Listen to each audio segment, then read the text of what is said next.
Well, hello everybody. Welcome back to another episode of the Final Point from Only Leeds Bros and Matty, Noel Whelan Foster from Imagine Not Being Leeds. Lads, how are we all keeping? Keeping well? Yeah, I'm really good, mate. Thank you. Just come off a show with Wayne, a Sunderland fan from Only Fools and SAFC on my own channel. Went really well discussing how the teams towards the top are doing, and in particular Sunderland. So yeah, if anyone's not seen that or seen my channel, head over there and have a watch. Hopefully it'll make for good viewing. But yeah, all good, mate. Class, All yeah, good. tuning in, got a good bit. It looked like a good video, and obviously didn't want to put you on, Matty, because you're probably too humble to decide yourself. But obviously the video, I think most of us have seen that you put out the other day, your new episode of Ups and Downs was absolutely class, mate. You have to say it takes some pair of balls, as they say, to do stuff like that and to talk about mental health. And obviously us as men, we find it tough, don't we, lads? To be honest, to talk about. I don't know if it's in our DNA or kind of society have taught us not to kind of open up, and it's kind of the whole man up saying or grow a set or this kind of sort of thing. But yeah, unbelievable the way it came across, Matty, and yeah, let's hope even if it only helps one person in the world, it's done class. So I'd say honestly, fair play to you. Thanks so much for that. Like I said to Dylan earlier, that's scariest thing I've uploaded to the internet ever, and you know it's hard to talk. It's really hard to talk, but yeah, like you say, if it helps one person, it's worth it. Yeah, a bit of a story. It's intertwined with Leeds United as well. So if anyone, like I say, hasn't seen that either, head over. And it came out last night. Yeah, I'm hoping I can get some people going forward to jump on my channel and talk about their problems they've had in the past and their adversity they've come through, or even if they're currently going through, whether you're a Leeds fan or not. You know, it's nice to have that common ground to talk about football and Leeds United as well. You know, to try and make it a little bit more light-hearted where we can. But yeah, if anyone's out there struggling, just make sure you talk to someone. Don't matter who it is, just talk. And I was lucky enough to get a message off Danny, who's obviously a massive fan of all Leeds content channels, and he'd like to come on and talk about his story at some point as well. So he might be one of the first guests I get on. So big up Danny for reaching out. Fair play, Danny. Fair play to you. Yeah, man. Yeah, not an easy thing to do at all, lads. But I love it. I love the way us as Leeds fans, we really do stick together, and something like that to help other people through. It's just absolutely top notch, like unbelievable stuff. And Dillo, how are you? Obviously, we were together all day. Busy day for myself and Dillo. Was the man cave is eventually starting to come together. Got the bar in, but how are you anyway, Dillo? Tell the people. Yeah, I'm all good. Sunday, you know, God love everyone else in the UK, because it is a bank holiday in Ireland, and you know what that means. Not just because it's the last point, you know, but cheers to everyone. Don't forget, lads, everyone grab a beer, grab a This is whiskey, definitely not grab my last anything you point. want. No, definitely not. I'm not even drinking Gaelic cider today. I've got Madry in a Madry glass. Oh my God! Look at that. Go on, Matty. So what do we got? Madry, yeah, exactly. I'm still going with the Carlin in a Rockshore Irish lager glass, but if we get into the camera there, and who gave you the glass? I got down the shop down the road there. It was actually grand. Did you? Yeah. Oh, shout out to Darren. Darren had a few glasses there for me, and he gave them, you know. But yeah, look, lads, and people that are watching, grab a pint, grab a whiskey, chill out, and listen to us three fine blokes talking absolute for the next hour or so. But mostly about Leeds United. I swear this is the fun to talk about, is it, Dylan? Yeah, no, it's not a whole lot. But look, as well as that, this is only my first beer. So if anyone thinks that I'm, you know, just buzzing, it's a Sunday, it's a bank holiday. What more would you want, you know? Fair play. Class. Lovely stuff. Just do want to say as well, as before we get into internet, is acting the absolute pony today. If anyone's seen it, was on Just Joe's final word there and went belly up there towards the end. But a bit of good news, the new internet is coming on Tuesday, so hopefully last our channel. If not, the boys will take the reins. More than capable. I'll just continue drinking me point and listening when I can. So look, we'll get in. We'll get into it anyway. Matty, will come to you first. What did you think, Bristol City? Feel like just close the laptop. Nah, you know what, mate? It's, I think we all agree, don't we? You know, you're not going to win every game. You cannot win all 46 games, you know. And I think a lot of people losing the red, you know, we drew. We didn't play the best, you know. I feel like we controlled the majority of the game, but we didn't play well to our strengths. It was very passive. The tempo was slow. I mean, I think there's many factors for that. But yeah, overall, it's a point, and when you're not playing bad, if you don't lose, it's not the end of the world. So there were, like I said, I think there were many reasons. Like we've touched on before. International duty killed us. 3 games in 8 days. Those lads have had to back up with some massive minutes. People like Rothwell, Byram. Not used to playing 90 minutes. Certainly Byram not match fit. Solomon not match fit when he came on. Dan James not match fit. A lot of players there, running on empty, and to go away at Bristol City, which it's been a good hunting ground for us in previous years. I think we won us previous 6, but notoriously it's a long distance game. It's not the easiest. The atmosphere were a bit somber before with everything Bristol City and the manager's been going through. R12 kick-off, lads having to get up early to go. It had all the makings for a difficult game for Leeds United, and I feel like we've come through it, sort of unscathed. Bogle picked up a yellow card, but no more injuries to really talk about, and now they've got 7 days to dust themselves off and go again. So yeah, I'm not crying about it, mate, but it could have been better. Definitely 2 points dropped because we were on top, we dominated, but it's a draw, and momentum, maybe slowed down, but not totally stopped. Yeah. Well, that's it. Thanks for tuning into the final point. See you all later. Sorry, boys. I love this show. Love this show. It's like that, lads. It's just there's not much at all to kind of get your teeth into it. There's just nothing. Like, you went through the game. I can highlights. I can put across and saying, I'm not going to try to be big-headed when I say this, but I told both of you and everyone else in the chat this wasn't going to be a walkover. We weren't going to dig our teeth in, But look. Yeah, but then your score prediction was 3-0. And I said a hard-fought 1-0 will just nick it. We didn't. But the point that I'm trying to make is over the next 5-6 games that we said is that we weren't going to win them all. Everyone else was trying to say, no, this is going to be a steady thing. This is where we start picking up points. I don't know about winning them all though, Dillo, but I feel like we all felt we had a decent run of games now. Yeah. But I think, No, I did for Bristol myself. I completely agree. Oh, yeah, but I mean, like, when you look at that, like, 5 or 6 games we had in between international breaks, if we've won the previous ones, if we now win the next couple and you go, we've won 5 and drew 1. I don't expect us to win every game, but even a couple of draws amongst 4 wins is still a good return. So I am disillusioned to think we'll win them all, but I do think a draw doesn't massively halt momentum, if you get what I mean. Especially when it's the back end. I mean, if we'd have drew or lost to Sheffield United at the start of that run, I'd have been more nervous because then you've got to try and be squeaky clean for the rest of it. But I think we've got a couple of wins under us belt, a draw, and then we've got that gap. I'm pretty sure we'll all agree we'll beat Plymouth. And then, so for me, I don't expect 6 wins in a row, but I expect 4 or 5 wins and maybe a draw or 2, which I think is still a good return, lads. Yeah, definitely. Yeah. But I don't get the meltdown at the minute. Like, it feels like we lost it. It was a draw. I understand.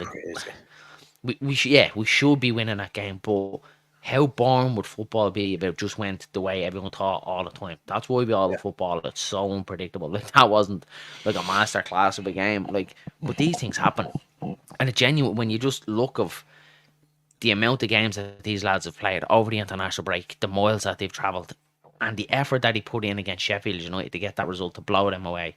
Watford we seen at the performance dipped, and then even more so against Bristol City. Yeah. You trying to squeeze 3 games into 8 days, lads. Like, it's mental. It's absolutely mental. And there's this perception that, like, we all just need more football. It's all well and good having more football, but when the quality is like that, is shite. And that is the exact proof. When you squeeze too many games in together, like, there's only so much you can squeeze a sponge. And that's what I felt like with the players, that it wasn't like that they weren't trying. Probably the only one that I thought looked disinterested was Solomon, but the rest of them really were giving their all, lads. Everything that they had on the day, it wasn't like they didn't try. It was a shit effort from the team. They did. The quality just wasn't there. You could see by them they were all knackered. Dylan, what do you think? Yeah, sorry. Yeah. It was kind of exactly what you said there. Solomon was just, for me, he was definitely half-arsed. He wasn't really the type of player. This could be a confidence thing, it could be the injury-prone thing. It's all in his head, as going back to said. Maybe he feels like the players or the fans are on his back. You wouldn't know like what he's doing when he goes home, whether he's going through social media, reading. All these things start to play a point. Or better yet again, listening to me, calling him fat. But I wasn't calling him fat. But it was such a let down considering that we should have won that game. You know, just because it was Bristol. Bristol were a good side, and you know they put it up to us in a manner like Leeds United here to play, and we're not going to kind of let them in as such. But they didn't offer anything as much as we did. It was just flat. It was boring. The only one that I can kind of say that had a man of the match for me was Bogle. I thought he played phenomenal again. Aronson played very well. His defending's really picked up, lads, hasn't it? His defending is really, really good. Nanto was just he's not doing it for me at the minute. I don't know why. But yeah, look, and then as I said previous, in the last two games, Joseph should be starting. I think it's time for Pirro to be dropped completely. That's why he's not on the camera. Yeah, look, I've heard people say today some wild takes on comments on certain posts, and people saying Bamford should be starting, you know. And I think Danny said earlier he sees maybe in January he started Bamford, but we can't seriously be even having that thought. Surely they don't wind up. I mean, if Bamford gets back started in this side, Jesus wept. I don't even know what to say to that one, lads. What do you think? You know, I'd rather put Meslier up front than Bamford. Honestly, I think if we put Meslier up front and Bamford in goal, to many points. Yeah, don't you think if Bamford went in goal and Meslier went up front, I think they'd both do better in opposition roles, to be fair. But in fairness to Bamford, he is good at keeping the ball out of the net anyway, isn't he? Thanks very much. I'm going to use that one, mate. It'd be a quality goalkeeper. There's no goals going in with Bamford there, is there? I actually seen, I don't know if I've seen, I think it was the podcast that is beyond, Luke Aylan was on it. Don't you watch it? Oh, was he on it? No, I didn't see it. No. I did, so someone I did came up on me thing. It was actually on Instagram, Luke Aylan's story. He had it up and Luke Aylan was on talking. And you know, Darren, what I feel about Luke Aylan. Like, I love that man. Like, I love, like, Pirro times 10. Pirro be out, like, gone. See you later. Like, over Aylan, like, you know. But yeah, lads, look, it was we could sit here all night and keep going on about the Bristol game. These things are going to happen. It's a long season. I keep saying it. You know, these players need rests. There's injuries, there's suspensions. It's a lot, you know, and everyone that's probably giving out about Fark or, you know, the football itself, that was shy, even though it was. I'm not saying it wasn't, but these things are going to happen. It's going to take time, and we just build a bridge and get over it. And go on to Plymouth. The only break they've had, lads, of any length has been an international break where you've lost half your squad going out, which has meant training at Thorpe Arch has had to be done between 14, 15 lads and kids. This is a 7-day break where everyone's at Thorpe Arch, and that hasn't happened much in the last 4, 5, 6 weeks, has it? You know, when we've been playing games, it's been 2 games a week, 3 games a week, and then an international break with a fortnight off. Some people having a break, some people training at Thorpe Arch, fair enough, but it hasn't been the full squad. They haven't been able to work tactically on, you know, stuff they need to and get the fitness up because, they're flying hundreds of thousands of miles around world playing for the country. So this is, Farke will be buzzing with this, you know. He's got a couple of injuries back. Yeah, Ramazani were obviously a massive one, you know, to lose him for 6 weeks. But getting James and Solomon back, I'm sure they'll be looking to do more minutes next weekend. And I just want to touch on Solomon. I feel like I'm hoping he's not reading too much on social media because there's been a massive, you know, exaggeration on how poor he's slated. Yeah, it's a massive exaggeration for me, and I feel like it's hard because you've got Dan James on right, who's come back same time, and they're both fighting for that shirt now. And you look at it, and he'll win every ball, he'll fight for every ball, he'll run, you know, he'll run himself into the ground for you, Dan James. He always will do. And I thought he got a bit of stick yesterday. I thought he did all right. I thought he didn't look match sharp, but he's not gonna. Yeah.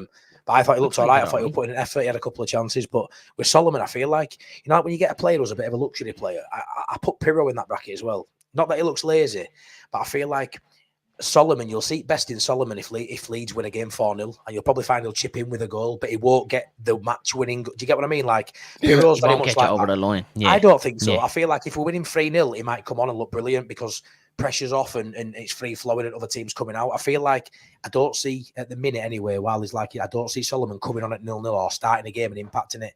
A bit like Pirro. Pirro tends to, I know he's been a bit different recently, but he's tended to, especially last season, chip in with a goal on a 4-0 win rather than get that decisive goal, if you get what I mean. You know, like what Somerville did last year, or you know, I feel like Solomon actually be the difference. I think so, and I think his quality and his ceiling and where he's been, we're hoping and putting him on a bit of a pedestal when we signed him, thinking, "Wow, what a player!" Where at minute I feel like he's not running hard yards. He's sort of in and out at game where Dan James takes it to him, he involves himself in game. Give me ball, I want ball, put it over the top, I'll chase it. Solomon's not really giving me that, and I'm not saying he's lazy, but as Leeds fans, you want someone who's going to run around for 90 minutes and give it all. And I just feel like he's a little bit off it a minute for me. You feel like though that certain players around, that are on the bench come on, that we haven't got that kind of, when they do come on, you're kind of saying, oh, he's going to score, he's going to be, he's going to get the winner. Someone that completely changes the game. And Darren, if you remember, it was around your birthday and we were watching, it was the one against Swansea where Hernandez scored a goal, but not that game in particular. We were always kind of touching on, how good it was for him to come off the bench and to make an impact, and it doesn't seem to be any of them players that are on the bench now that are coming on making an impact. Now, you could say Pirro, and I'm the first one to hype him up, but yeah, he's coming on and scoring a goal, but is he producing now at the minute? Like, he's not. He's, it's as simple as that. That's why I think that he should be dropped. Joseph should come in and, that press that Joseph does wears down the defence, as we've stated before. But then, like that, when the 70-minute mark comes to make these subs, why are they not coming on to make a huge impact? Maybe, like as Matty said there, Don James did come on, he kind of created a few chances already. But there's no one putting them away, lads. And this is why this is how important substitutions are. Same with set pieces. We're not taking the chances that need to be taken. Yeah, I agree. And I don't know what came across me today, but seeing obviously a lot online about Solomon, and look at lads, I don't know if is it genuine to do with the football or is it political reasons or what it is. Like, it obviously when he signed here, and it's just something that I'm just not up for discussing. I don't think any of you boys are as well. Like, for me, but like, not that I don't care, but it's just there's no need to be bringing stuff like that into football. No. I'm solely basing Solomon on the player that he is, and once he puts on the white shirt, I forget everything. Like, I don't care. Once any players pulled on the white shirt, for I saying to him, lads, I thought the first game he didn't really kind of pull up any roots, but again, like anything, everything takes time. He really picked it up. Thought he was decent against Hull as well. Burnley obviously made the mistake, even though in the Burnley game I actually thought he did well. He was trying to create, and then he gets a back injury, and it's like, you actually have to sit down and look at the facts, lads. Like, a back injury is a massive thing, lads. A massive thing. And you can't, I think we've all had back tweaks or strains or something. And you know yourself, when your back is fucked, lads, you just can't do anything. And I like that when you're going back, then you obviously had the hamstring tweak then as well, then I think it was. And when you're back on the pitch, of course it's going to take time, because you're naturally going to have that fear that, is me back okay? Is me back okay? Is me back okay? And Dylan will tell you, like, I was one of them when I played football. I can't play football anymore, but my hamstrings are just made of cheese, Dylan, aren't they? Like, and I remember trying to come back. Like, they are. Like, honestly, lads, like, if you ask me to sprint, Dylan, what it's like a sniper gets me, I'm gone. I've had some really, really bad hand. The back of my leg is black and blue. I went back trying to play football last year, and you've no idea, lads, how mentally demoralising it is, because you're constantly thinking about it. Your head and your mind wants to do it, but your body physically just won't let you do it. So I just got thinking of Solomon today, lads. I just hope it doesn't turn into another Jed Spence, because we all remember when Jed Spence came in, we were all buzzing. Whoa, Jesus, this is getting someone in. Like, we were all saying Aylan replacement or competition for Aylan at the time when he came in.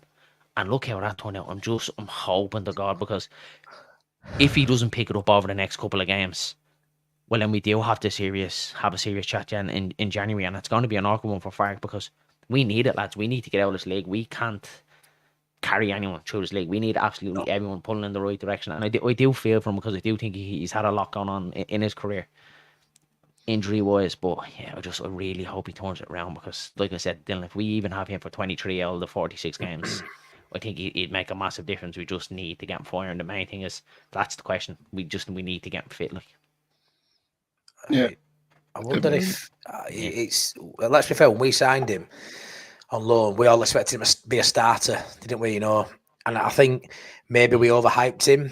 The player, the profile, brilliant.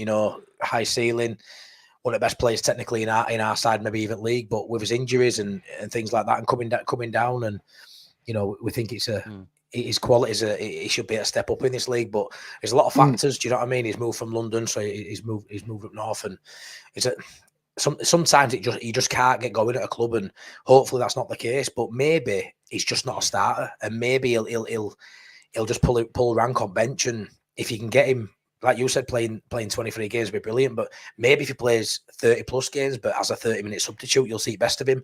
Whether that's good enough for Tottenham and good enough for him, I don't know. But I look at when everyone's fit, which I don't know why I'm saying that, because they never are. You know, we're the most unlucky club so far this season out of any of the top sides with injuries. But if everyone's fit, I don't see Solomon starting anyway. I just don't see him getting that side. Not on current ability wise, you'd say he should be, because I remember thinking, we didn't see much of Ramazani, but we kind of knew more about Solomon coming in. We did. And I remember thinking, like, wow, like what a side we have here. Yeah. And he hasn't got to them heights. And that's not to say that he won't. But it was just when I got thinking about it today, I was just like how bad it would be if it does turn into another Jed Spence situation. Because Spurs could easily, like that, if he does kind of stay fit and he isn't starting, and it probably is lucky for him that Ramazani is injured, because I think Ramazani and Nanto will be every day of the week. And then if he is on the bench and he's not getting minutes, our Spurs going to recall him then exactly what you said, Matty. I think so. It is a bit of an awkward one. It's going to be interesting to see how it develops as the season goes on. But I do think it's critical over the next couple of weeks that he does start to contribute and pick up his form, because if it doesn't, then we do have to, as a football club, not just as fans, we have to have a look at it in January and look at getting something better in, because I don't think we can have any stragglers. Do you not think it were quite? Do you not think it were quite telling that he started with Nonto on left and started James on right? When you look at who were available, you wanting that impact, I think, from Dan James, you know, coming off the bench. So when I saw the lineup, I was over the moon that James were playing, because I really wanted to have a go. But it's one of the favourites of mine. But then in hindsight, when you look at how the game panned out, if you knew it was going to be 0-0 going into the last 20 minutes, you would have rather started Solomon and played James on the bench, wouldn't you, knowing that impact would be greater. But I'm just wondering, is there something in that when you look at Farke actually moving two positions? He's moved Nonto out from right, even though we all think he's better on left. He's had to move someone's position to accommodate James, where Solomon could have just gone straight in, no change. Do you know what I mean? Like, am I reading too much into that, or does it look like Farke's looked at it and gone, yeah, Solomon's not performing, I'm going to give it James? Yeah. Could be something like that, mate. Yeah, you kind of hit the nail on the head there. That could be definitely, because I was surprised, and I think we were all surprised, weren't we, that James started. I thought it was going to be Solomon. I think we all kind of thought it was going to be Solomon, didn't we? We all did. Yeah. Well, we all called it. Everyone that called it, as far as I'm aware, and across the YouTube sphere, as you would say. That I've watched DJ just wasn't sharp though, wasn't he? Not like me and Dylan, we obviously discussed it. James he was still a threat though. Like, and again, the effort was there. He was trying, but yeah, we lost you there, mate. I mean, Dan James was still a threat though, wasn't he, Dillo? He was still threatening. You could see he wasn't sharp, and he snatched his chance when he had it. All he had to do was lift it, and he hit it straight at the goalkeeper. But he looked a threat. Yeah, definitely. He was, you know, the ball that someone played, I can't remember who played it, and Dan James was gone. Like, he was. Yeah. But he kind of like moved out towards Nanto a little bit. Yeah, he did. And it was kind of in my head at the time. I was kind of saying to myself, why isn't he just going straight? Like, why can't he just drive at the keeper like what he normally would do? You know, like, yeah. And he didn't, and like, it was. Look, to be completely honest, it was kind of a half-arsed pass, you know, to Nanto, and it didn't kind of get us anywhere. It was kind of the main bit of the game for me anyway, you know, and definitely we should have been putting that away. I was surprised, because when he was in, I was up off my feet. I was literally putting it in for him. I'd say Darren's gone, guys. I'd say be back now in a few minutes. He'll get back on when he can. I'd say he's like an antichrist with that internet. But sure, look, we'll all continue to drink our points anyway, and we'll keep talking. But no, with that run by James, like you say, he had a lot to do though. You know what I mean? It's not a given he's going to go through and score there. But it was strange how we moved in Nonto's direction. I don't know if Dan James were hoping Nonto would sort of drop and go the other way and try and take a defender with him. But I think Nonto was surprised. I think Nonto were in a position there where he probably just thought, I don't need to do no. He's going to go through and score with pace, you know. And all of a sudden he's on his toes and he's thinking, what are you doing? But I think it's very harsh. I've heard people say Dan James had a poor game, and I think that's very harsh. I just feel Agree with he missed probably one of the biggest chances outside the Nanto one. Yeah. So I think that's massively highlighted. But he also missed one of the best chances because he was the one putting himself about the most. And I thought he played really well, Dan James. To be fair, but he did. I mean, the worry about Dan James is in that game, if he loses his going forward, if he loses his pace, like as a winger, can you have a top career until you're 35, 36? If you start losing your pace, I don't know if he's got the tools outside the pace to keep going. Do you know what I mean? So I've heard a lot of people today, I've read a lot of comments saying this injury, has it affected his pace? And I feel like it's just a bit too soon to say. I mean, he's still quick when he went through. It's the same as Solomon as well. Like people, like that. Going back to what Darren said, like the back injuries, like that's all in your head. So with Dan James, like with him running, he'd be probably like Darren. He's afraid that his hamstring is going to snap. You know what I mean? So to be fair, Darren can run. I can't run up the stairs without my knees going. Me too. You know what I mean? But like I say, I've seen so many comments today. People saying Solomon's lost his pace. He's lost it, and saying Dan James has lost his yard of pace. I'm thinking, come on, lads, he's just come back from injury. Just I know. Yes, it's madness. It's madness. But look, hey, Darren, you're back anyway. Hello, mate. I'm back again, boys. Yes, apologies about back. the end of that. We'll be sorted on Tuesday. I had to come back in. I was going to go, do you know what, I might just clock off, pour myself another point, but then I was like, I need to hear what Matty's going to sing tonight, so I said, no. Come back on. Mate, this is a regular occurrence. You know. Honestly. Yeah. Did anyone see that, Farks? Sorry, go on ahead. Sorry, didn't mean that, Belch. Anyone see Farks post-match when he said about Solomon that he's trying too hard and overthinking it, and you see it now? Really interesting because Fark would always kind of be like, he's come back from injury, he's trying, he's been really good or whatever, but it was a very kind of honest assessment, and I think we've all kind of said that he is kind of overthinking it and over trying to wear. He just needs to be the player that we all know he is, This is his first bit of adversity, as a professional footballer, though. I mean, I haven't followed his career massively before I came to Fulham, but I know he came to Fulham on loan and smashed it, to be fair. We saw in League Cup, didn't we? He did really well at Fulham. Got his move to Tottenham and he was a starter, you know what I mean? And he's had a few injuries, but I feel like this is his first time he's really been criticised. And he got a move to Tottenham. You're not a bad player. And like I say, Leeds United, it's such a... Obviously, I love this club. I love us fans. I love it all. But you don't need to do much wrong for it to start to turn. And I feel like it really, it's heavy for a lot of players. You've only got to miss one chance and get him out. It doesn't even have to be a build-up or a gradual thing. There is a proportion of the fan base who get on your back pretty quickly. And when you consider some of the crap we've seen as a fan base, your Jimmy Kebbes and honestly, some of this tripe we've seen, and we're willing to jump on back of someone like Manor Solomon and potentially, bomb him out in January or let him rot on bench. His crap is this and that. When do you think? If we just all pull together, that's an interesting point that you obviously brought across. That. Like, how don't people remember the shit that we had in here? Like what you said, like your Jimmy Kebe, your Stewarts. Like, is it that a lot of these fans kind of jumped on post Bielsa and post Bielsa and just don't remember the League One days? Because remember, Matty, you were saying that you went, Dylan, we went during the League One days. Like, lads, we seen absolutely some horrendous footballers playing for this football club. Like, horrendous.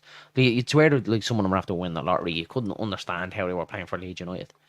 And we're here getting on the back of a player like Solomon or giving out about a result like yesterday. I know the expectation is there, we're Leeds, but lads, you just have to check yourself and relax. Things are definitely nowhere near as bad as what they used to be. I suppose there weren't any content creators back in those days, but can you imagine the content if there were? Can you imagine the content? Like, this is it. Richard has hit this as well, and I've noticed like Mike, you go a lot more than us. Well, you go to nearly every home game, but I feel the exact same thing. And even watching it on telly, it's like as soon as the game starts over, but it's like when it's not going for us, or we've missed the chance, or like I think Leeds at the moment we're notorious there, where it needs us 4 or 5 chances to actually score a goal, and then we don't. It's like the whole crowd on whole Ellen Road just turns, goes quiet, gets like a little bit kind of like hostile. And it's just like, why? Like, where is the days gone that Ellen Road was like bouncing behind your team when like that we were getting thumped, getting hammered, and we didn't care. We were just there, and we still sang and we still got behind the team. It's just, it's mad. It's mad. It's like some fans just have deleted how shit we were and back in League One days. It just doesn't take much at all, does it, for us to feel like it's the end of the world? You know what I mean? Oh, big time. Yeah. I remember we signed Adrian and we thought we signed an absolute worldie when he came. I was so happy we signed him. Crap, wasn't it? Yeah. So Richard has a good day. I think fans are remembering Spence and relating it back to Tottenham loan and Daniel Levy getting another one over us. Spence and Gray. Could easily happen. I don't like that man at all. I I really don't like him. That Daniel Levy. Honestly, I don't know what it is about him. It's just slow. We've said this as well. Exactly what Danny said there. We're always trying to score the perfect goal. We all kind of getting the same feel again that it's going to creep back into our game again. That it feels like it has to be the perfect goal. It has to be walking into net. It has to be beautiful football instead of someone just having a shot. It just feels like that we've gone away from that, hasn't it? I love that, like the goal, like with Archie Gray against Leicester. Deflected in. I love them goals. Some of theirs. Best goal you'll ever get. Because you don't necessarily see it going in. You might think that the keeper's going to get to it, or it's going to hit the post, or it's going to go wide. And then it hits off the player and just goes in. Keeper's left standing there like going. That just happened. Exactly. That's when the place plays. Ramazani against Watford. Yeah, like fucking have a pop, lads. Like try it. Like yes, again, yes. But we didn't have the quality at all. Yes, he didn't. It just wasn't working. No kind of long range shots, no kind of testing the goalkeeper. Like I do think Max O'Leary is really. Mate, he's a really good keeper. Him, by the way, I really rate him. Big time. He did really well. I just sort of feel like even the atmosphere was shocking, wasn't it? There were no even from both sets of fans. I mean, you could hear our away end for a bit, and like most home games at 0-0, we start getting nervy and it was fairly quiet. But the home fan, it just the stadium, the atmosphere. What you saw on the pitch, it really was just the most boring 0-0 you've ever seen, and we've been Leeds United and Bristol City away. You're banking on 3 points there, and like I say, sometimes you've just got to take your medicine and move on, and it's one of them. And as content creators, what we are now, and we're trying to be, and we're loving doing it. We've got to come on here and talk about it, even though this has been a painful thing to try and speak about. But you've got to try and pull positives, and I look at Byram at left back, and I think we were massively concerned about Firpo coming out. I mean, if we had Firpo out for a length of time, like he grew over in Ampadu, I really would be worried because he clearly doesn't fancy Schmidt.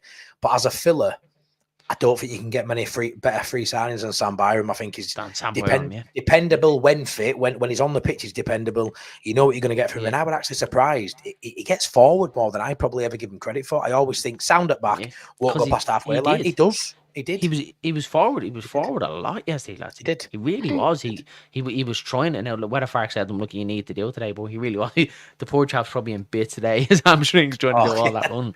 But he was class. And then more than likely, I think are we all saying he's going to come in for Bogle right back next week. Seems kind of the likely option. Could be, but well, he used to play, didn't he, regularly back in the day when he first got called up. Yeah, well, he wasn't actually. He was a right back. And then he should be easier for him. He was a right winger for us, wasn't he? Then before he left, I think that's when he kind of played his best football for us. Was when he played right wing, and then obviously then after that, then for the rest, most of his career, then it probably is left back. He probably has most of his career left back with you. Because definitely the Norwich days, he was definitely left back as well. But yeah, I thought it was a solid shift out of Sam Boyan, but it's a telltale sign, lads, that the players that we notice is like the likes of Melier, who I thought actually had a decent game yesterday. His handling was good. He was a little bit more dominant, and that's more at the Melier we want to see. Strike had a really good game. Bogle had a solid game. Bogle was very good defensively. And Byram. So when you're picking your back line as the standout players, it kind of tells its own sign that them front four, and even the midfield, I thought Tanaka and Rotwell, they definitely get into it. They need to step it up now for Plymouth. Couldn't impose themselves on the game. That's what I felt. That like we were getting through their midfield fairly easy, like fairly handy, but it was just the front four. We obviously spoke about it with Lockie, and Lockie hit the nail on the head. They were very, very stagnant. They feel very kind of rigid. Where we're kind of used to seeing this Leeds side be very kind of flowy, not to coming into the 10, going out to the left, going out to the right, but they all just seemed very rigid. There was no kind of options for the man that was on the ball. It was like I feel like with Solomon playing at left, boys, he sort of ruins that flow, that flexibility. I feel like you don't really see Solomon drifting over to right, do you? Do you know what I mean? You don't really see that. He tends to hug that left hand touch slide, and he slows it down and things like that. But touching on defence, I thought defence was superb. I think after half an hour they offered nothing, and we played the game in front of our back four really at our pace, which weren't the quickest. I think I just want to touch on Tanaka and Rothwell. I thought Tanaka played well. I think Rothwell played well. I think the levels dropped a touch. I feel like because of coming on fire, that drop off will always going to get picked Naturally, up on, even though they didn't play poorly, which I'm sure no one's saying they played poorly. They just weren't outstanding. But like I say, with Rothwell, you've got to think he's not been a 90-minute player in 3 years, maybe since his Blackburn days. He's not 4 years. He hasn't been a 90-minute player. He's been asked to play 3 games. Then, like I said, about at the Sheffield United game, he was limping. He was holding his hamstring for that one. So he's backed up with 3 90-minute performances in 8 days for a player that for the last three seasons has been a bench option, playing sporadic minutes. So there's naturally going to be a drop off there, and we've just got to thank bloody God that he hadn't picked up that injury. You know what I mean? He's got through it, and if his worst performance has been a 7 out of 10, which I'm sure you wouldn't say it was less than a 7 out of 10 if you're honest. No. It weren't a part. Yeah. That's what I mean. If he's getting out of a third game in 8 days, and you're saying he got a 7 out of 10, him and Tanaka, I'll take that considering Tanaka's third game in 8 days. 2 days prior to that, he's playing in Australia for Japan. Across the world. Within the last 11 days, Tanaka's played four 90-minute games and a journey to the other side of the world in the last 11 days, and Rothwell's played 3 in 8 days. And not played that kind of football in 3 seasons. So I feel like there's naturally going to be a bit of a drop off. And I think there's no great, big deal in this situation. You'll see a Plymouth, they'll be back where they were before, and they'll dominate that midfield. I'd just like to touch on the Plymouth game right quickly. It's not a major talking point, but will Darko J be playing against us, or with him being on loan, would he not be able to? Because that's going to cause them problems, whereas Rothwell and Tanaka will probably shine even more than. I don't think he can, but I did read an article on him that he started like a house on fire for him, and his performance kind of dipped in a little bit. I think he got a rating one time that he was like a 4 or 5 out of 10, so he had a really, really bad game. I haven't heard much of it since, but now I'm nearly sure that it's in the loan that you can't play against your parent club, obviously, unless permission is given. And you would like to think that Leeds aren't silly enough to turn around and go, I'd let him. Would you? I would, yeah. Well, if he were good enough, he should be at our place, shouldn't he? So yeah, why not? Yeah. If he ain't good enough to play for us, why ain't he good enough to play against us? I would personally, but obviously it won't happen. Yeah, that's it. Yeah. I don't think he's going to play. But like for me, it's like it isn't a big deal. Exactly like what you said, Mike. It's like everyone was like losing their shit like over this, and like you swear we're after losing the game, and a similar kind of sort of feeling after remember Cardiff when we won that game 2-0. This kind of feels the same way, doesn't it? That it's like when like we haven't got the result and we haven't got the performance, that the whole thing was shit, and it doesn't matter. Like, and there's times where it's like, I don't care. Like the performance is first of all, or the result is there, and that's what you want, and then the performance then to follow. There's times where you're just not going to get them both, and that's just it. And exactly like Watford, the performance wasn't there. We get the result, we're happy enough, we forget about it and move on. And then obviously Saturday we didn't get either. And it's totally what you said, mate. It's like there's only so much you can rinse a sport, and naturally there's going to be a drop off in these players with the amount of minutes of football that these guys are playing. It's naturally going to happen, and I'm expecting now against Plymouth, and it has to, after if the same thing happens again at Plymouth, then you're talking 3 games in a row where the performances are being poor. Yeah. Then there's questions to be asked. Yeah. I'm not saying look, Bark has to be sacked and throw everything out and rip everything up, but then there will be questions to ask. But I just think now with a full week recovery, full week of training, like what you said, Matty, no one's away, they're all together probably for the first time in a long time, they can actually get into a little bit. We should be seeing an outstanding performance at Plymouth, and we should be smashing them. I think what you're saying there, Aaron, about like the fans being the way certain fans like being about Cardiff and now this, like I'm not anyway. Like these things are gonna happen. We're gonna lose games. We're gonna draw them poorly. We're gonna should be winning them and etc. Blah blah blah. But would it be fair to say that a lot of people anyway would be kind of annoyed and upset and ranting about this at the fact that if we don't go up this year, look, we have a lot to lose, considering earnings, players, etc. Like last season, obviously there was still the usual. After a game we lost, or just the player didn't play well, the usual, someone was getting slated out of it. But I think it would be fair to say, and it just kind of clicked with me there, that we have a lot to lose this year, lads. You're right. If we don't go up this year, lads, it could throw us back years if we don't go up this season. It could throw us back years. When you think the overreaction in beating Cardiff, like you said, Darren, and then drawing away at Bristol, I feel like it was bad when we got beat by QPR back in the last season, but I feel like it were on a par with this, which is, you're probably right in what you're saying. Like, this feels like we've been hammered away at QPR and top two's gone already. Yeah. Like the overreaction at winning 2-0 at Cardiff. And I think it's because of the reality of the situation of if we don't go up, the fear is so massive, you know, The to a fear lot of of God's us. in us. Yeah, I mean, we're lucky. I mean, I know, Dillo, you're a bit this run of games, you were a little bit more level-headed and you sort of looked at it, I don't know. But all three of us believe we're going to get promoted. But imagine if you don't believe it. I can sort of see why people would, you know, maybe react like this. I still feel like it's a massive overreaction. But if you genuinely don't feel like we're going to get over that hurdle this year, I sort of understand it when you actually look at it like that, Delo. When you actually, you know, we're all right because we believe and we haven't seen anything really that changes that. But if you really are looking at it going, wow, I'm just not confident, and then you see a performance like the last couple, maybe it's an overreaction, yes, but I can sort of maybe see why some people are like that. It's just going to click to me. It's not the drink, lads. Just put that out there. That's just going to click in my head.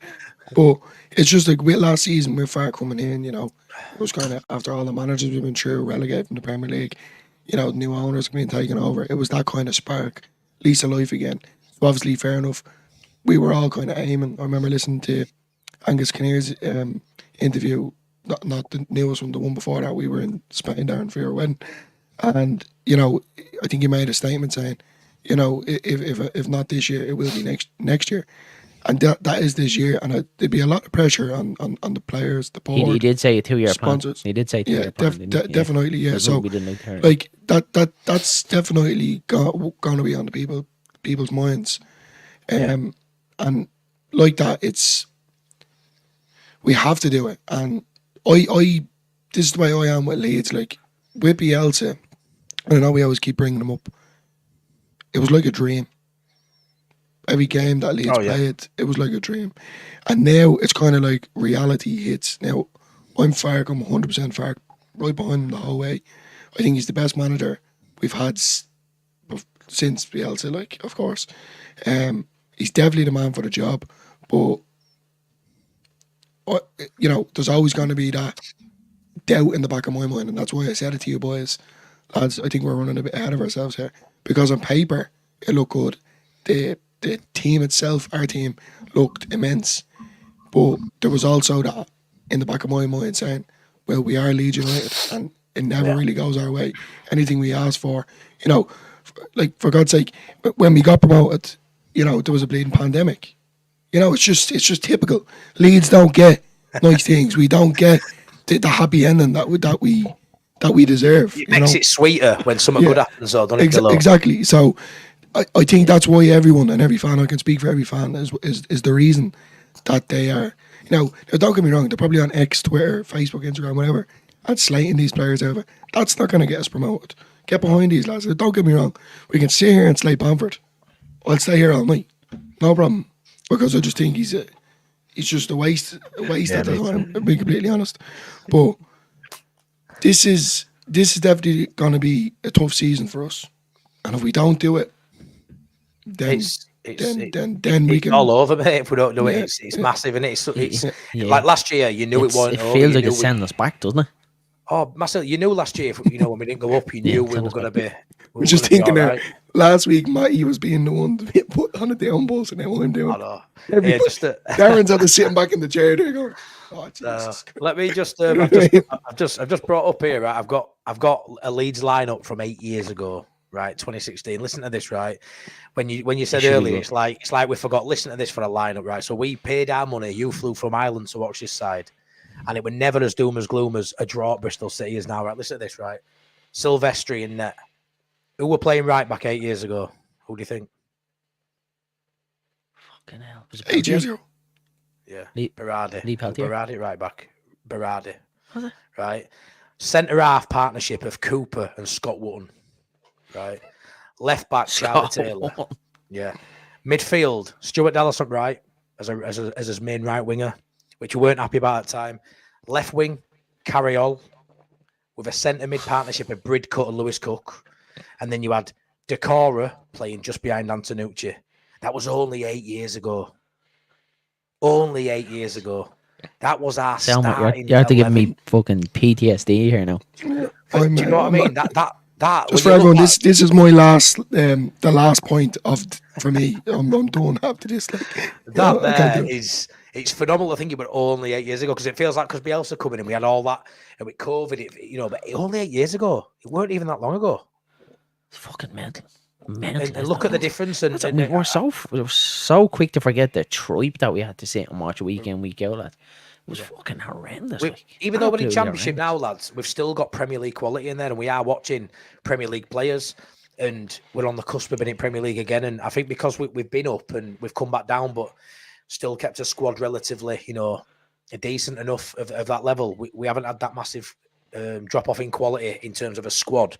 But you think if you were to say now 3 or 4 years time you're going back to that level, that's something to worry about. And I understand people stressing that might come back again, but don't worry about it. Farker's got it. Get a beer down your neck.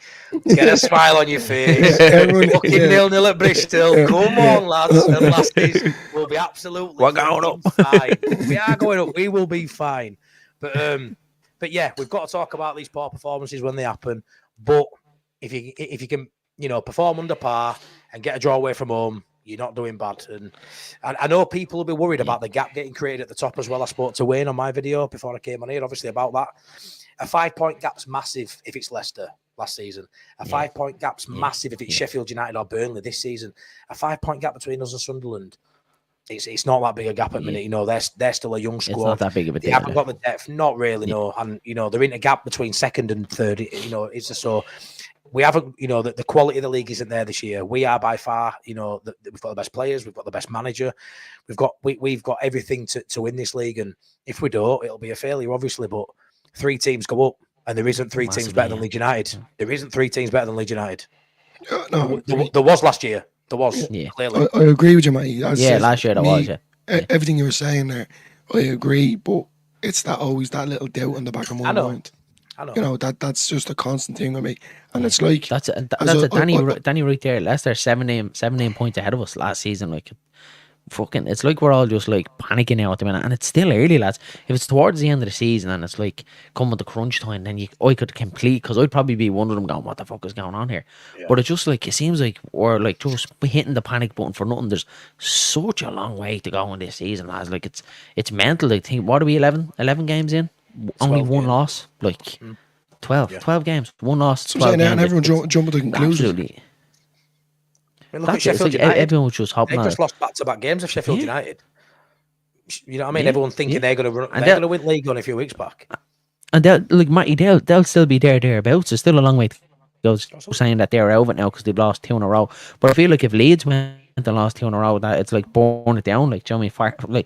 Fark it out and all this. Like, it's like, if football was like as predictable as what we all say, oh, Leeds are going to win this and Leeds are going to win that, like, we all wouldn't watch it then. It'd be boring. Like, and I don't really get where kind of the negativity comes from. Like what I said, if this becomes a continuous thing and it spirals on to Plymouth and then we see it then against Millwall, well, then we have the questions to ask. But at the minute, we don't. Like, it's not like we're even losing games. It was a draw away from home at Bristol City, early kick-off, so much football being played. So, like, we could look back and we go and beat Plymouth next week. We'll say, decent point at Bristol. Like. I'll be positive about it. It's a point on the road. And who's to say that's the point that gets us up? Now, you're going to have people in the chat, and I know he's thinking and saying, but what about the 2 points that we lost? Everyone needs to relax. We got a point. We're going up. End off. Well, look, what do you think? Do you think we're... we got a point as well. Do you think we'll win it? Like, win it all first? Yeah. Truthfully? Yeah, we'll win league, yeah. Darren? We think we'll go. Where did I go? Yeah. You think we'll win the league, Aaron? I'm just sitting here listening, lads. I'm not even on the show. I'm just listening. I think we'll win. I just enjoy my point listening to 2 lads talk shit about Leeds. I do. I definitely think we're going to come no. Yeah, I think we're coming first, lads. I think we're winning the league, and that's... I have to put this one up for Amy. Mr. Positive. Yeah, lads. I do think we're going to win. I think we're only going to get better. And the reason why I think this, and I said it after the Watford game, is that we didn't even get out of first gear, lads. Like, for the first 7 minutes against Watford, we got to 2 goals, and that very rarely happens to us. We didn't even get out of first gear against Watford, and we still managed to win the game 2-1. And I'm thinking if we can beat teams like that when we're not even anywhere near our pinnacle, we haven't even seen how the ceiling of this team yet. And when it all does come together, and I do firmly believe it, and I did think that these next 6 games will be it, but I can see us going on a run of exactly like what we done last season, where it's 7, 8, 10, 13 game unbeaten run. I can see Leeds doing it, and I think that's when the gap is going to be created. And who's not to say over these next couple of games that it is going to be that? And 5 points this early on in the season is absolutely nothing. It can be wiped out in, you're talking 1 week when you've got a week. Yeah, so if you've got a game on a Saturday and a midweek game, and Sunderland slip up both of games, well then you're top of the league. Like it can swing within a week. So I'm definitely not panicking at all yet. And it's when you just look at the facts and how much these boys have played football over these last couple of weeks, naturally it's gonna happen. Like, these lads aren't robots. Like, of course there's gonna be a dip in their performance. So yeah. We've Plymouth home. Who's after Plymouth? Millwall away, and then QPR, and then international break. Yeah. Right, so what we going, Matty? What do you think? Swan. You know what I think. We'll get 9 points, but I'd be happy with 7. I don't see us lose. You know what it is, though? I don't see us losing any of them, and I don't see us, drawing 2 of them. So for me, if every batch of 3 you win 2 and draw 1, you'd take that, wouldn't you? Let's be fair. Oh, definitely. 7 out of 9, you're going to romp league if you do that. So for me, that'll be fine. And just let me touch on, when we're talking about where we're going to finish, and I believe we'll finish top at 3. You've got to look at the competition. We've played them all, right? Burnley, when we play a game, I'll always look on their Facebook, and see what their comments and their fans are saying. And they were all saying, I can't believe we won that. Yeah. Can't believe we won that. Oh my God, Leeds, best team we've played all season so far. I know we're early in season, but best team we've played. Burnley fans, I've seen Burnley fans say, whoever finishes above Leeds wins league. I've seen Sunderland fans say the same, and I've seen Sheffield United fans say the same. The exact same line. You look at the bookies odds. I don't gamble, but I looked at them today to touch on how Sunderland are. Sunderland are 4-1. Leeds are less than even still to win league. Bookies aren't mugs. They only did a Leicester once. They're not mugs bookies. For me, there's only one fan base who doesn't believe Leeds will go up, and that's us. Everybody outside Leeds, even with a 5-point gap, thinks we'll go up. And you've seen the main competition. We've played them, and we were better than all of them. Yeah, we didn't win them all. We won 1, drew 1, and lost 1, as we know. But over the course of 46 games, it's not. We'll be fine. We'll be fine. You're going 3 wins from 3. I think in the next 3. Yeah. I think Millwall away is a tricky one. I think if we're going to draw 1 or drop any points, it'll be that one. But I think we're going to absolutely hammer Plymouth and going in full of confidence away at Millwall. So yeah, I'm going 3 out of 3, mate, into international break, and then we'll see where we are with people like Voba maybe coming back. I don't know, but yeah, I think we're 3 out of 3, 100%. Darren, what do you think? Yeah. I always said, obviously said before, well, even before the Sheffield United game, I said 6 wins from 6. Didn't quite get it there, but I'm not changing. Bristol City result hasn't swayed me at all. I do think we'll beat Millwall. I do think we should hammer Plymouth the weekend. Millwall probably is the trickiest out of the next 3.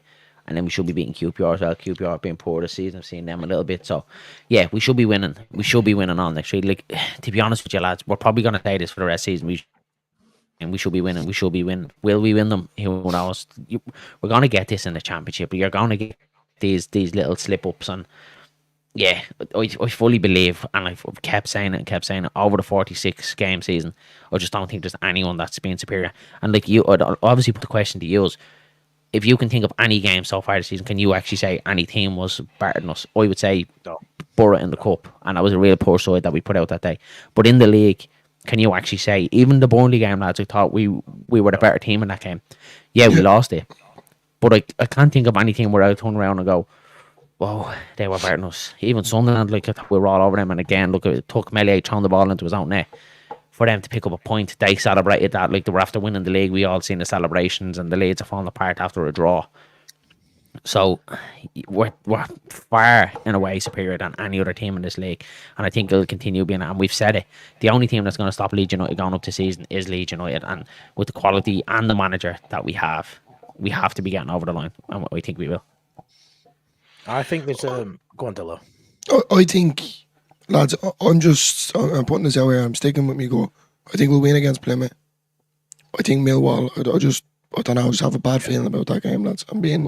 I said it from the start. I said it on Joe's show as well. I know he was kind of laughing at me saying you were just saying what you just said. You're picking out as they go. But I just think Millwall, I don't know what it is about them. I'm always nervous every time Leeds play them. Yeah, me too. And I just what's going on in my look at Danny's thinking as well. Yeah. I'm going in hoping for a draw, if I'm being completely honest with you.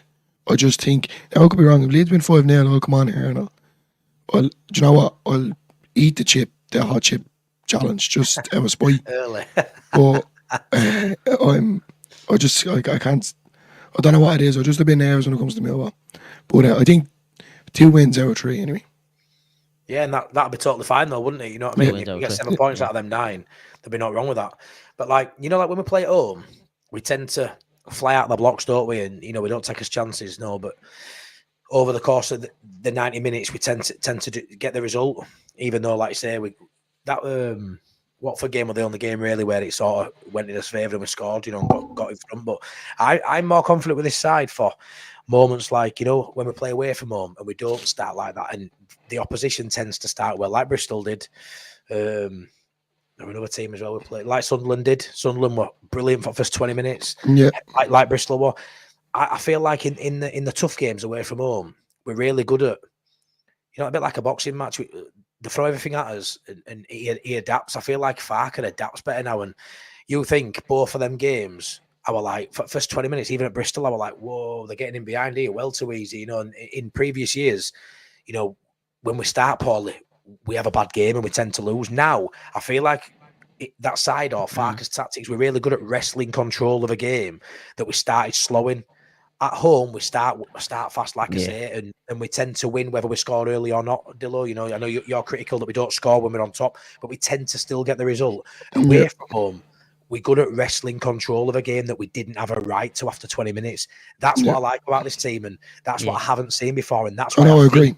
Do you get what I mean? Like how many times it passed have you seen? And you go, within 5 minutes, you go, yeah, you might as well turn TV off. We've lost this. You can see within the first 5 minutes. Even last season, this season, I feel like it's a little bit different. I feel like we can tweak things and gain control, like that Bristol game. 25 minutes they were really well. Rest of the game didn't even look like they were going to score. Let's be fair, we didn't have the best game, but you didn't feel like they were going to score. Maybe that Leedsy thing in your head was saying, oh, they're going to get a corner. But realistically, you never felt they were going to score. You just thought 0-0. Whereas last year, you're probably thinking, oh my God, we can't get going here. But they do get going eventually. There's not been a game yet where we haven't got going. And that's what I really, really feel is a massive difference from last year to this year. When we're playing poorly and start slow, we grow into the game and the players grow into the game. And that's why, we're picking up a lot of draws this season. I think we've got 4 or 5 now, which is the reason there's a bit of a gap at top. So yeah, we're not flying out of blocks and blowing teams away and getting 3 points all the time, no. But when we're starting slowly, the worst we're getting is a draw, and they're usually the decent sides we're getting them at, or a tricky fixture in previous years. Yeah. So do you get what I mean? Like, the side of it, I feel like there's a bit more steel there. Like I go on quite a bit about that. You always turn it back around, Matty. Like everything that I was going to say, and my anxiety was rippled there through the roof. Heart absolutely bouncing on my chest. But you just bring me back down to earth. It's right though, isn't it, Val? It is. Yeah, no, 100%. It's definitely there. It's definitely some of I don't know if it's Farker's tactics or the playing squad in general, but I do feel like definitely I've always said it. 2 minutes in, we're not up for this. We're not up for this. How many times have you said that yourself? Might as well turn it off. We are up for this. They're all over us. It don't tend to go that way this season. The few times I've said it, we've gone on and got a result. So for me, we'll be fine. Famous words there now from Matty. No, wheeling. I love that. So are we going to go into a bit of Plymouth, lads? Are we going to... Well, we need score predictions. Are we doing score predictions this week, or will we leave it? We need them. We need to do score predictions on the final pint for the following game. We need to do score. For the. We also have to get a sing-song out of you at the end, Matty, as well. That's the way it goes. I'll give you another song. I'll give you Right, score predictions first. Come on. Bro, you want to take it away? Darren, do you want to go? 3-0 Leeds. I like it. Matty, you want to take it away? I usually tip 3-0 Leeds for every home game, but I think it's going to be 4-0 Leeds. And don't forget here now, everyone's going on here with their throwing them out. You know, someone's eating a hot chip, and I can't wait to see someone live on stream. You know, it'd be like that show. What's that show with the celebrities?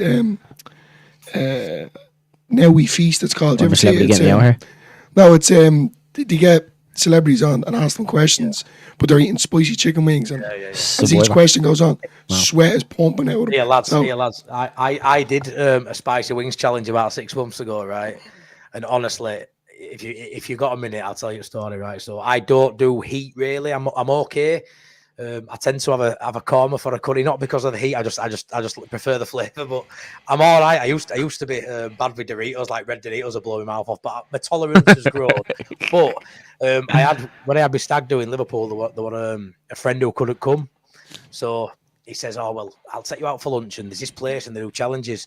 And I remember one night when I was pissed up, and he was telling me about doing he did this chicken wing challenge, and he managed 3 out of, I think there were 10 wings, he managed 3 of them. And he gave in and he showed me pictures. He was sweating and his eyes were streaming. And I said, I could do that. And he would ask me, oh, can you eat pie? I went, nah. And this guy eats vindaloos and tindaloos. And I've tried one to visit his house and I couldn't even handle it. And he loves it, right? So he smashes it, right? And I went to it. And there's me, our lass, and him and his lass. And they had all these funny hats on walls. So I went over and I picked up a Dunce's hat, a big white Dunce's hat. I'm sat there. Fucking big lad sat there, so I think I had some loaded fries because I knew as soon as I ate this food, I weren't gonna be able to eat again for the rest of the night. So I had some loaded fries as like my tea, and then they brought wings out. And guy came over and went, well, before they brought wings out, he came over and who's ordered wings? And I says, oh, me. And he went, oh my, what are you doing? And I, what do you mean? He went, well, look over at wall. And he went, one person's done it in like 6 years, and it's a YouTube Kyle versus food, or Kyle, this Geordie guy, you probably seen him on YouTube. And so he brings them out. Oh my word, mate! Gloves, goggles, and I said, what are rules? And he goes, you've got to eat them, and then you've got to have a 10-minute afterburn. So I said, can I debone them then? So he said, you can do what you want. So I deboned all wings. I thought I'll be strategic so I don't get it everywhere, and deboned them all. And I've never seen wings like it. They look like fucking thighs, mate, or legs. They were massive. The mound of meat I had afterwards, but it was 6 million Scoville heat on chart, which a Carolina Reaper is 1 million Scoville heat. This concoction of sauces was 6 million, right? 6 times hotter than a Carolina Reaper.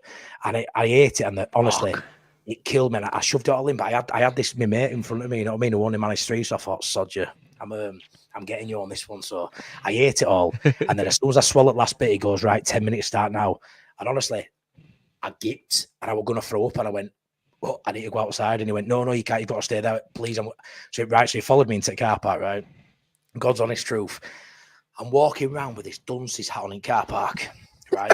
And it's on an A road, right? It's on like an A road, but there's a garage. I think it's called Huckleberries. Anyone in chat might know Huckleberries. I think near York, but you've got a garage over at road, like a little service station garage, and this is just on side at main road, right? So cars blowing past, you got people fuel up, right? And I'm not even joking.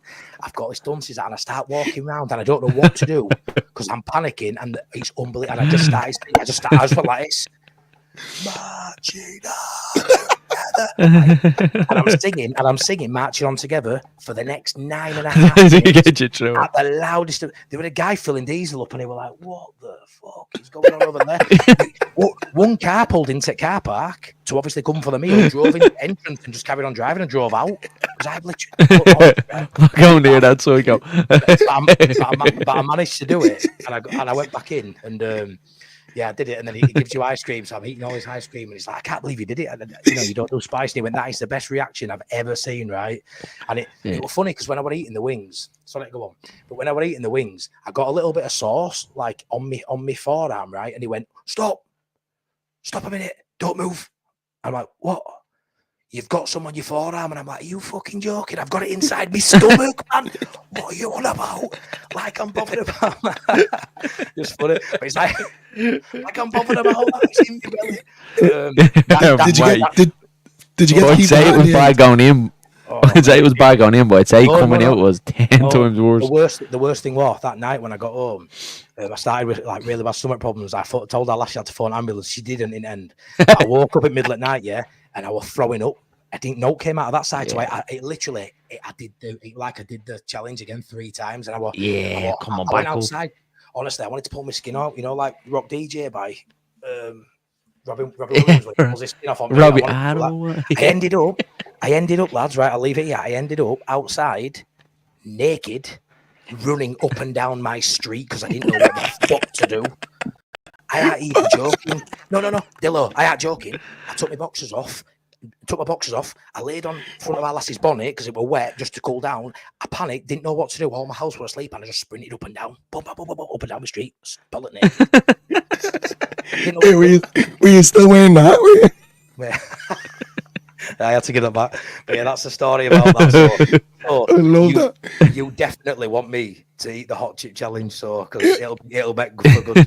Yeah, or like whoever has to do it. I'm just gonna keep throwing questions. Sorry, I mean, throws and bits out laughing at that. Sorry for going on there, lads. I could just picture. I just have an image of like some lunatic in a garage. See a man. He said to me, "I've never had anyone with that reaction, but the only thing I could think to do was try and just get through 10 minutes." That's brilliant. That is 10 out of 10. I'll give my prediction. Well, I'm actually going decent of spicy food though. Then I'm like I would be. Yeah, hotter the better for me. You're right. Yeah, you're decent enough as well. Yeah. Darren kind of takes it just a little bit extreme. It'll be just one loves spicy food. We went real quick. Hot as I can get. We went to Florida one year. We went to Hooters, and we done the wing challenge as well. Myself and Darren. I think Darren went through. I think it was 33 wings. Now they were spicy, but now they weren't as spicy as what you were saying. Where you start doing laps up and down the estate, that's a bit extreme. But they were hot in a sense of. See you, man. That's the end of the show. He's had to get PTSD after thinking about the wings. He can't get naked to do a few laps. It's close wings. Yeah, myself and Darren, Darren got through. I think it was 33 wings. Wow. I got through 28, but oh my god, same thing. I was in bits for the next day or two. So, yeah. Like Danny. Fall 10 times hotter than a tin loo. Christ. So only food, bros. That's what this is now. I'll tell you what, lads. Next time you come to a game, I'll have to take you to that place. What if you can handle heat? Give it a bash. Only if I get to wear the hat. Oh shit. Yeah. You have to get one of them hats, man, and do it on the live stream for the crack. You have to. Hey, I gotta go with my predictions, lads. I'm gonna say 3-1 to Leeds. Cool. 3-1. I'll take Dylan's the only one to concede. I'm expecting result and performance against Plymouth. Me too. Expecting everything to come with it. Has to, especially a full week of training. That's we'll look forward to. Yeah, lads, I think that's it. And else that before we wrap it up. Yeah, just before we go, guys, don't forget to head over to Matty Whelan. And Imaginenotbeingleeds. Great guy. Done a great video yesterday about mental health, lads. Go check it out. It's really inspirational. Also, Sean from Wilco White's, another absolute legend of a man. Check him out as well. He's very good. Myself and Darren also still taking away with that giveaway. I know I keep saying it to everyone. Say it again last time. Red alert. Giveaway underneath it. Like it. Subscribe. And also hit the comment box. #OLB for a chance to win the £80 for the Leeds United Superstore. And then just before we go, I'd say, lads, if anyone else wants to add something. I ate 2 of them down. I lost my voice. Danny, I don't even need to eat one. My voice is gone. Exactly. I was waiting for someone was going to say it. Have you not got a song for us, Dylan? No, I was just about to say that just before we go. The song for Danny's going to sing tonight is Robbie Williams, Rock DJ. Yes, I don't even know the rest of that. Well, Matty, take it away. 3, 2, 1, go. We're all out. I don't want to rock DJ, but Leeds are going up this year. Come on, boys. Leeds are going up. Leeds are going up. Lads, I love it as always. Pleasure on the final point. Class, lads. Oh, but it's actually going to be, the content's going to be quite enough next week, lads, isn't it? Not much. We'll have probably, have a press conference Thursday. Yeah, so And we're at a wedding, Dylan. We're at a wedding this weekend as well. So yeah, it's going to be it's a weird weekend. We'll have to bring the stuff with us and do it in the hotel. You know. We'll do it during the first dance. Yeah. Right, boys, we'll leave it there again. Apologies about my internet. Absolutely shite. But as I said, Tuesday will be rectified. New internet coming, and then we'll be back on the game. So apologies about that again. And else to add, lads? No, all good. Oh, love yous as always. It's been a pleasure. It's been emotional. Thanks, chat. Thanks. See you later, lads. Thanks a million for everyone in the chat as well. And before you go, don't forget to smash a like on the video, hit the subscribe button, and hit the notification bell as well so you don't miss any upcoming videos. And then pop across to Matty on Imaginenotbeingleeds. Share the love over there, hit the subscribe button, and anyone else that's starting off in the YouTube game show, share that love around to everyone. So again, thanks again, lads, and we'll chat to you all soon. Have a good one.